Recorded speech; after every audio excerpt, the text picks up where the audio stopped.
নমস্কার, আশা করি সবাই ভালো আছো। কি ভাবছো তো আমি কি করছি? আমি কারি পাতা গাছটা টবে বসিয়েছিলাম। কারি পাতা তুলছি গাছটা থেকে। কেন তুলছি, কী জন্য তুলছি সেটা তো আজকের রেসিপিটা দেখলেই বুঝতে পারবে যে কারি পাতা দিয়ে কি করেছিলাম। কিছু কি বোঝা গেল? চলো আমি বলে দিই। দেখো, এটা কিন্তু সেই বিখ্যাত সাউথ ইন্ডিয়ান চাটনি। হ্যাঁ, ঠিক ধরেছ।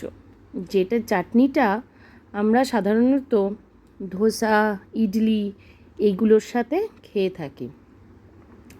এইটাই আজ আমার রেসিপি। চলো তোমাদের সাথে শেয়ার করি। প্রথমে আমি একটা মিক্সির জার নিয়ে নিয়েছি। এর মধ্যে একে একে দিয়ে দেবো কোড়ানো নারকেল।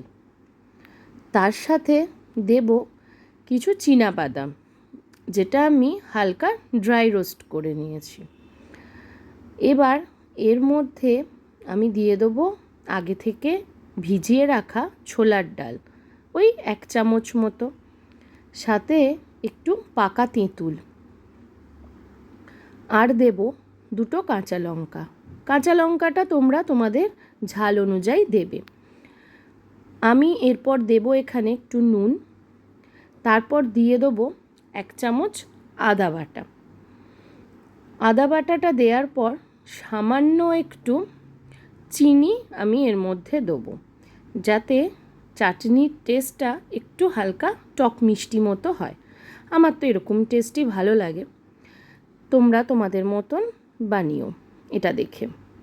চলো এটা পেস্ট করে নিই। পেস্ট করার পর আমি দেখো এখানে একটু চাটনির ওপর তড়কা দেব। একটু তেল গরম করতে দিয়েছি, ওর মধ্যে আমি একটু সর্ষে দিলাম, আর ওই যে কারি পাতা তুলে এনেছিলাম সেই কারি পাতাটা এর মধ্যে দেব। দেখো এটা গরম হয়ে গেছে, চিরবির চিরবির করে আওয়াজ হচ্ছে। এবার ওই পেস্টের মধ্যে এই দেখো এটা ওপর থেকে দিয়ে দিলাম। এই দেখো কি সোজা, দেখো চাটনিটা বানানো। তোমরা ধোসা, ইডলি তার সাথে এটা খেতে পারো, দারুণ লাগবে। আমার তো খুব ভালো লাগে এই চাটনিটা। দেখো কত সহজে কি তাড়াতাড়ি বানিয়ে ফেললাম। তোমরাও বাড়িতে বানিয়ে ট্রাই করো, আমাকে জানিও। নমস্কার।